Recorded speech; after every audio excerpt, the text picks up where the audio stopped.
Hello, everyone, and welcome to another edition of Booming Encore's Learning Bites. My name is Susan Williams, and I'm the founder of Booming Encore. And today I'm delighted to be joined by Rick Weijo. Rick is the author of Remember Me, Creating and Leaving an Inspiring and Memorable Legacy. And he's also a regular contributor at Booming Encore, so it's great to actually have him with us today. Welcome, Rick.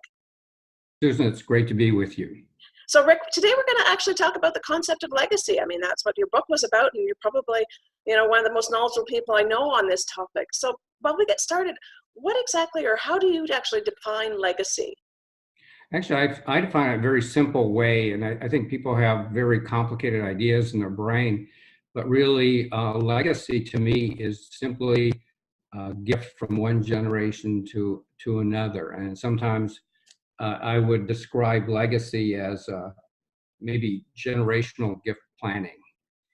It's really thinking about what do you want to give to the future. And so the gifts can be, a lot of people think of financial gifts or assets, but in many ways those gifts can be memorabilia or heirlooms that have, really tell important stories behind them, or values, what's important to me as a family.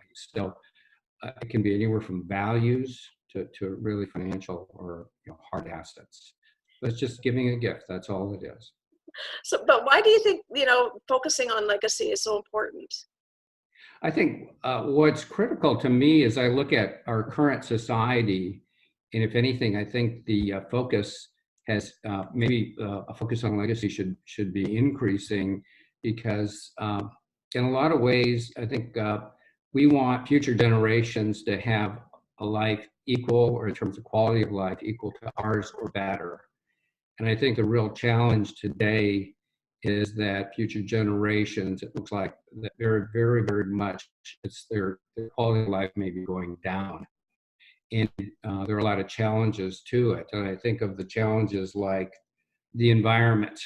I think of the challenges of debt, that society seems to be building a lot of debt and leaving future generations with that problem. And I also think of elements like Social Security, Medicare, where past generations have had stability in their maybe their family by having those elements. I think there's to be a challenge in the future.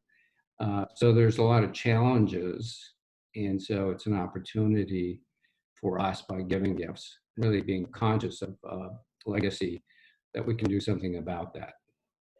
So it's not necessarily legacy only to your family, it's legacy to, for lack of a better word, the world, then you'd say? It's not necessarily, just something that stays within a family?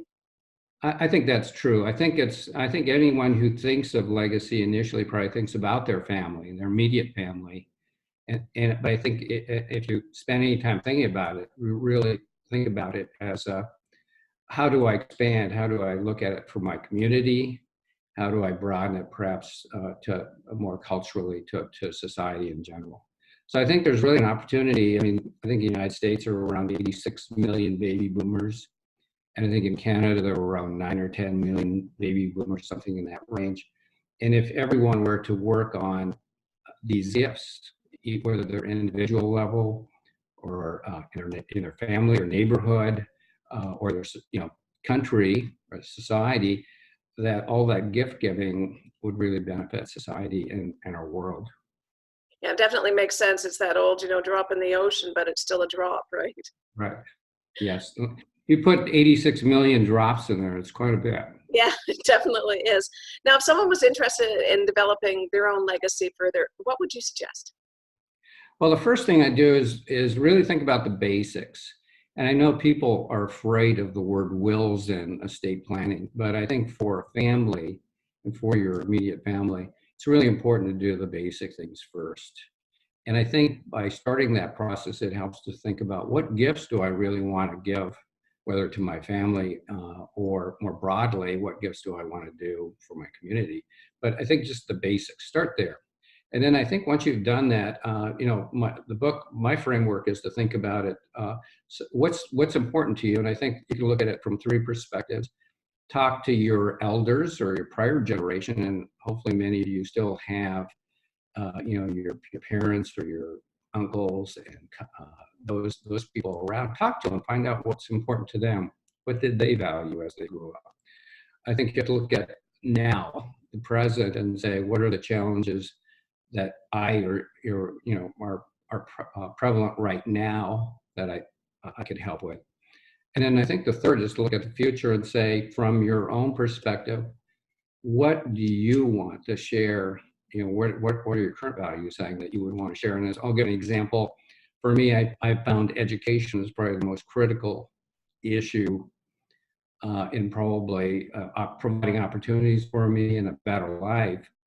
And so I've always encouraged that, and I really focus on it with my granddaughter and trying to help her to make sure that she appreciates education, and to help her with college. So once you have a framework of looking, I think, through those three lenses, and you have some ideas, put that list together. And then the next step is just prioritize it and say, I'm not going to do all these things. I'm going to pick one or two or three things that are real important to me, and I'll focus on those, and I'll invest some time, and I'll give those gifts.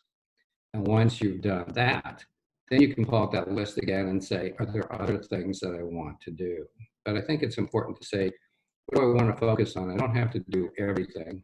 What's important to me, and what are the few things that I can achieve? And once you achieve that, I think it'll be easy for you to do other gifts as well.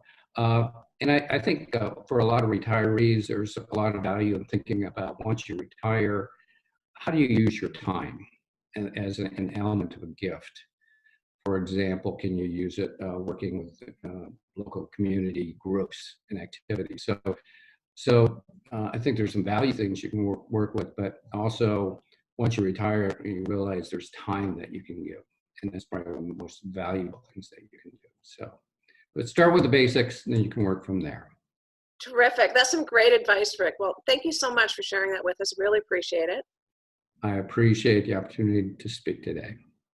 Terrific. And by the way, everybody, if you're interested in Rick's book, we'll make sure that we put a link on the website as well as on this YouTube channel. So thanks again, Rick. And for everybody out there, we hope you found this information helps you live your best booming encore. Bye for now. Bye.